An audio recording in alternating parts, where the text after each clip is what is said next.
Olá, bem-vindo à 15ª temporada do PQU Podcast, o podcast para psiquiatras em formação. Aqui é evidência com opinião. Eu sou o Tiago Apolinário e é uma satisfação tê-lo como ouvinte.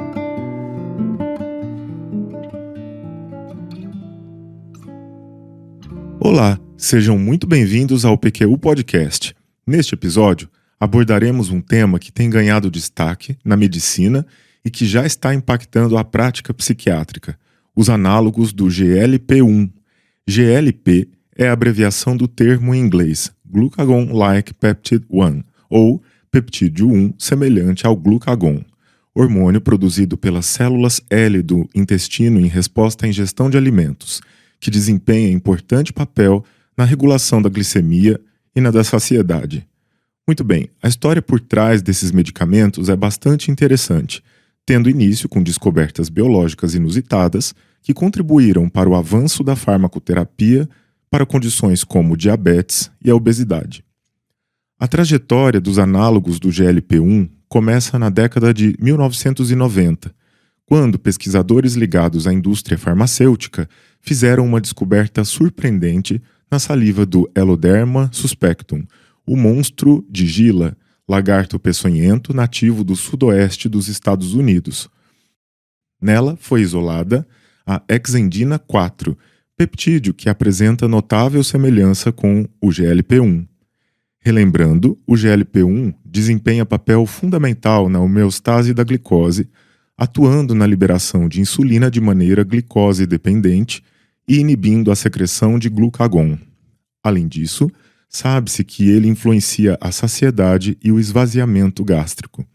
A particularidade da hexendina 4 era sua maior resistência à degradação pela enzima dipeptilpeptidase 4, conferindo-lhe meia-vida plasmática mais longa em comparação ao GLP-1 humano. Essa característica indicava um grande potencial terapêutico e, a partir dessa descoberta, a indústria farmacêutica iniciou o desenvolvimento de medicamentos baseados na hexendina 4. O primeiro análogo do GLP-1 a ser aprovado em 2005 foi a exenatida, comercializada com o nome fantasia Byetta, para o tratamento do diabetes mellitus tipo 2. Embora eficaz, sua administração exigia injeções subcutâneas 2 vezes ao dia, o que representava um desafio considerável para a adesão do paciente no longo prazo. Na sequência, foi desenvolvida a liraglutida, versão diária do GLP-1, que oferecia melhor tolerabilidade e se tornou líder de mercado. Aprovada no Brasil em 2016, entrou no mercado como Saxenda, para o tratamento da obesidade, e Victoza, para o de diabetes. Reconhecendo a importância da conveniência posológica, a pesquisa avançou. A Novo Nordisk, uma farmacêutica dinamarquesa, investiu no desenvolvimento da semaglutida, molécula sintética que, embora seja um análogo do GLP-1 humano, possui modificações que lhe conferem estabilidade e meia-vida superiores. A semaglutida foi inicialmente lançada em 2017 como Ozempic, indicada para tratamento do diabetes mellitus tipo 2, com a conveniência de uma única aplicação semanal. Durante os estudos e na prática clínica, um efeito secundário notável da semaglutida foi observado: a redução significativa do peso corporal. Esse achado, decorrente da modulação da fome e da promoção da saciedade, abriu nova fronteira terapêutica. Diante da crescente prevalência global da obesidade, a Novo Nordisk obteve, em 2021, a aprovação para Wegovy, formulação da semaglutida com doses mais elevadas, especificamente indicada para o manejo do peso em indivíduos com sobrepeso ou obesidade, aprovada pela Anvisa em 2023. Foi também demonstrada redução de risco de eventos cardiovasculares maiores em pacientes com diabetes mellitus tipo 2 e doença cardiovascular, em uso de semaglutida e liraglutida. Mais recentemente, a Eli Lilly introduziu a tirzepatida, o Mounjaro, aprovado no Brasil em 2024 e lançado em maio de 2025 para o tratamento do diabetes mellitus tipo 2. Além de atuar como agonista do receptor de GLP-1, a tirzepatida também mimetiza o GIP, peptídeo inibitório gástrico, outro hormônio intestinal que participa da regulação do apetite e da glicose, oferecendo abordagem dupla que tem demonstrado eficácia superior, tanto no controle do diabetes quanto em perda de peso, o que possivelmente levará à aprovação no Brasil para o tratamento da obesidade em breve. Depois dessa breve revisão histórica, quero lembrar a você, ouvinte, que o PQU Podcast, em sua 15ª temporada, é uma iniciativa independente, cujo objetivo é divulgar evidências e opiniões independentes que possam ser úteis em sua prática clínica para você escutar onde e quando preferir. Gosta do PQU Podcast? Então divulgue-o e compartilhe com seus amigos e colegas. Avançando em nossa discussão, é fundamental que nós, psiquiatras, compreendamos a relevância crescente dos análogos de GLP-1 na clínica. Você já deve ter recebido pacientes em uso dessas medicações e provavelmente deverá receber ainda mais, uma vez que estudos epidemiológicos indicam aumento da prevalência da obesidade no mundo. Em 2022, mais de 1 bilhão de pessoas viviam com obesidade, o que significa que 1 em cada 8 pessoas no planeta é obesa. Essa prevalência mais do que dobrou desde 1990 e quadruplicou entre crianças e adolescentes e, de acordo com projeções da Organização Mundial da Saúde, se as tendências atuais continuarem, a prevalência de obesidade continuará a crescer exponencialmente. No Brasil, a situação é igualmente preocupante. Em 2025, aproximadamente 31% da população adulta brasileira vive com obesidade. Se considerarmos o excesso de peso, que inclui sobrepeso e obesidade, cerca de 68% da população brasileira já apresenta essa condição. Projeções indicam que quase metade dos adultos brasileiros, 48%, será obesa até 2044, com outros 27% vivendo com sobrepeso. Esses números não só destacam a dimensão do desafio de saúde pública que enfrentamos, mas também reforçam a importância do entendimento da interface entre obesidade, transtornos mentais e seus tratamentos. Além disso, um número expressivo de pessoas está usando esses medicamentos para emagrecimento por motivos estéticos. Antes de mergulharmos nas especificidades dos análogos de GLP-1, é fundamental abordarmos uma discussão contemporânea muito pertinente. A ideia de que corpos gordos são intrinsecamente doentios tem sido criticada por movimentos sociais e por uma perspectiva que defende a aceitação do corpo em todos os tamanhos, a chamada saúde em todas as medidas, Health at Every Size. Esse debate levanta uma questão legítima. Será que toda pessoa com obesidade precisa necessariamente perder peso? A comunidade médica e científica classifica a obesidade como uma doença crônica complexa, multifatorial, progressiva. Essa classificação não visa patologizar o corpo em si, mas reconhecer os mecanismos biológicos desregulados e os riscos aumentados para diversas comorbidades. No entanto, é vital reconhecer que a obesidade se apresenta em espectro. Existe o conceito de obesidade metabolicamente saudável, em que indivíduos com IMC elevado podem não apresentar as comorbidades metabólicas clássicas associadas à obesidade, como diabetes tipo 2, dislipidemia ou hipertensão. Embora o prognóstico a longo prazo da obesidade metabolicamente saudável ainda seja objeto de debate, ela sublinha a importância da avaliação individualizada da saúde que vá além do simples número na balança. Para nós, psiquiatras, essa discussão é particularmente relevante. A estigmatização do peso, a pressão social pela magreza e o julgamento em relação aos corpos gordos têm impactos profundos na saúde mental, podendo levar a transtornos alimentares, depressão, ansiedade e baixa autoestima. Portanto, ao abordar o tratamento da obesidade, nossa perspectiva deve ser sempre centrada no paciente, buscando não apenas a saúde física, mas também o bem-estar psicológico. A decisão de buscar a perda de peso deve ser sempre uma escolha informada e compartilhada com o paciente, considerando seus objetivos de saúde, seus valores e o impacto na sua qualidade de vida, e não meramente um imperativo biomédico. Compreender essa complexidade é essencial para que possamos oferecer um cuidado integral, sem estigmas, e que respeite a individualidade de cada pessoa. Dito isto, é importante destacar em primeiro lugar o impacto do diabetes e da obesidade na saúde mental. Essas condições metabólicas estão intrinsecamente ligadas a uma prevalência significativamente maior de transtornos como depressão, ansiedade e transtorno de compulsão alimentar. Quando um paciente experimenta perda de peso e controle glicêmico adequado, o efeito em sua autoestima, imagem corporal, mobilidade e bem-estar geral é clinicamente relevante. Ao tratar a condição metabólica, frequentemente verifica-se melhora de qualidade de vida e redução de sofrimento psíquico. O segundo ponto, e talvez o mais interessante para nós, reside na modulação da recompensa e do comportamento alimentar por essas medicações. Não estamos falando apenas de um efeito periférico.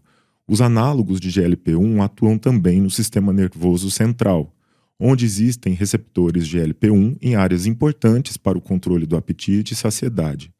Hipotálamo, tronco cerebral, sistema límbico, centros neurais que regulam a fome, a motivação para o consumo alimentar, os aspectos hedônicos da ingestão, isto é, o prazer em comer, e a recompensa. Ao interagir com esses centros, esses medicamentos podem não só reduzir a fome e aumentar a saciedade, o que diminui a preocupação constante com a alimentação, mas também modular o craving, desejo intenso e muitas vezes incontrolável por alimentos altamente palatáveis. Muitos pacientes relatam notável diminuição do food noise, traduzido ao pé da letra, barulho alimentar, termo que se refere a preocupações obsessivas sobre comida, bem como do prazer compulsivo associado à ingestão e modulação da reatividade a estímulos alimentares. Esses efeitos subjetivos parecem ser importantes para o controle da compulsão alimentar, contribuindo assim para o tratamento da obesidade. Inclusive, linhas de pesquisa atualmente exploram o potencial desses medicamentos em outros comportamentos aditivos em que se postula o envolvimento do sistema de recompensa em sua fisiopatologia. E para que nossa colaboração interdisciplinar seja eficaz, é fundamental que tenhamos clareza sobre as indicações e contraindicações desses fármacos, bem como seus potenciais efeitos colaterais e a monitorização necessária. Em geral, todos os análogos de GLP-1 são indicados para o tratamento da obesidade em adultos com índice de massa corporal, o IMC, igual ou superior a 30 kg por metro quadrado, ou para aqueles com IMC igual ou superior a 27 kg por metro quadrado que apresentem comorbidades relacionadas ao peso, como diabetes tipo 2, hipertensão ou dislipidemia. O Wegovy também possui aprovação para uso em adolescentes com IMC igual ou superior a 30 kg por metro quadrado e peso corporal igual ou superior a 60 kg. Contudo, como toda medicação, existem contraindicações importantes. A história pessoal ou familiar de carcinoma medular da tireoide e a síndrome de neoplasia endócrina múltipla tipo 2 são contraindicações absolutas devido ao risco teórico de tumores de célula C da tireoide observado em estudos pré-clínicos. Pacientes com histórico de pancreatite devem ter cautela, e a ocorrência de pancreatite aguda durante o tratamento requer interrupção. Também são contraindicados na gravidez e amamentação, devido à falta de dados de segurança. Além disso, a doença renal grave pode exigir ajustes de dose ou contraindicar o uso. Com relação às interações medicamentosas, um ponto a se observar é que os análogos de GLP-1 podem retardar o esvaziamento gástrico, o que, em tese, pode influenciar a absorção de outros medicamentos administrados por via oral. Dessa forma, recomenda-se atenção especial com antidiabéticos orais, para os quais ajustes de dose podem ser necessários, e com a varfarina, demandando monitoramento do INR.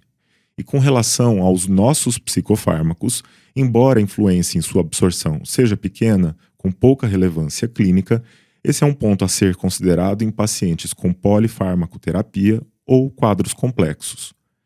Quanto aos efeitos colaterais, a maioria dos pacientes experimenta sintomas gastrointestinais, como náuseas, vômitos, diarreia, constipação e dor abdominal. Geralmente, esses efeitos são leves a moderados e tendem a ser transitórios, diminuindo com a continuidade do tratamento. Outros efeitos menos comuns incluem cefaleia e fadiga. A hipoglicemia é uma preocupação, especialmente em pacientes com diabetes tipo 2 que já utilizam sulfonilureias ou insulina, exigindo um manejo cuidadoso da dosagem dessas medicações concomitantes. Embora rara, a pancreatite é um efeito adverso sério que requer atenção imediata se houver suspeita. Por fim, a monitorização clínica e laboratorial é fundamental durante o uso desses medicamentos. Isso inclui o acompanhamento regular do peso, IMC, circunferência abdominal, composição corporal e a pressão arterial. Em pacientes com diabetes, o monitoramento da glicemia é obviamente crucial. Além disso, é aconselhável avaliar a função renal e hepática periodicamente, dada a via de metabolização e excreção desses fármacos. Por todos esses motivos, em 23 de junho de 2025 entra em vigor nova regulamentação da Anvisa que exige receita médica para a dispensação de análogos de GLP-1. Para nós, psiquiatras, a atenção se volta especialmente para o acompanhamento de nossos pacientes que estejam em uso desses medicamentos prescritos por colegas de outras especialidades. É importante estarmos atentos aos possíveis eventos adversos psiquiátricos e à necessidade de vigilância cuidadosa. Embora sejam considerados eventos raros e grandes ensaios clínicos controlados não tenham estabelecido relação causal ou um aumento significativo na incidência, foram relatadas ideação suicida e depressão em bases de farmacovigilância pós-comercialização, particularmente com as doses mais elevadas usadas para obesidade. Uma análise de segurança de dados de ensaios clínicos com semaglutida para controle de peso, publicada no JAMA em 2024 por Woden e colaboradores, não demonstrou aumento do risco de ideação ou comportamento suicida em comparação com placebo. Da mesma forma, análises de dados de farmacovigilância por agências regulatórias, como a Agência Europeia de Medicamentos e o FDA dos Estados Unidos, têm concluído que a evidência disponível não estabelece ligação causal entre os análogos de GLP-1 e esses eventos.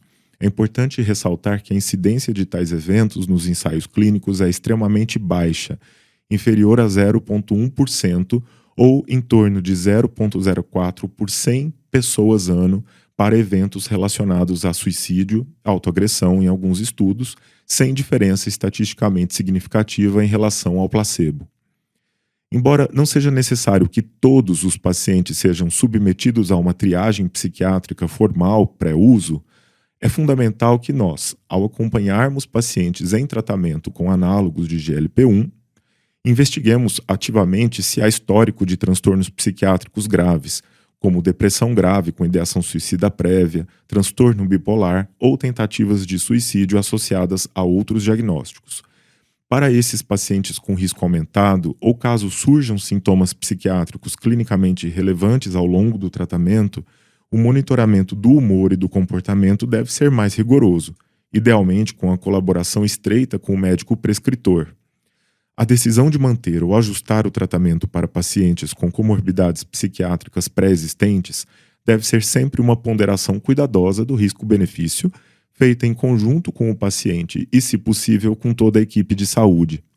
Em pacientes com transtornos alimentares específicos, como bulimia nervosa, o uso desses medicamentos exige extrema cautela e uma avaliação psiquiátrica aprofundada, devido à sua ação direta na saciedade e no apetite. A colaboração interdisciplinar aqui é mais do que desejável, é essencial. É importante ressaltar também que a perda de peso rápida e, em pacientes diabéticos, episódios de hipoglicemia podem gerar sintomas como irritabilidade, fadiga, alterações de humor e ansiedade, que por sua vez podem mimetizar ou exacerbar quadros psiquiátricos pré-existentes. Isso exige avaliação cuidadosa para distinguir a causa subjacente dos sintomas e orientar a conduta terapêutica apropriada. Estamos chegando ao final deste episódio que abordou os análogos de GLP-1, classe de fármacos utilizada para tratamento da obesidade, que não é apenas uma preocupação estética, É uma doença crônica, complexa e uma das maiores crises de saúde pública do século XXI, estando associada a aumento de morbimortalidade em geral e de morbidade psiquiátrica. Para todos os pacientes, mas em especial para aqueles com sobrepeso, obesidade ou em uso de psicofármacos associados a risco aumentado de ganho de peso ou síndrome metabólica, é fundamental que o psiquiatra dedique tempo a orientações e empregue estratégias da entrevista motivacional para aumentar a chance do paciente modificar seu estilo de vida no sentido da adoção de hábitos alimentares saudáveis, de prática de atividade física e da aceitação de encaminhamento para outros profissionais de saúde, nutricionistas, psicólogos, nutrólogos ou endocrinologistas, quando indicado. E com isso, agradeço a sua companhia e me despeço. Um abraço e até a próxima. Você ouviu mais um episódio do PQU Podcast. Siga-nos no Instagram e acesse o nosso site pqpodcast.com.br, onde encontrará todos os episódios já publicados com as respectivas referências, organizados por data, autor e sessão. Agradecemos sua atenção.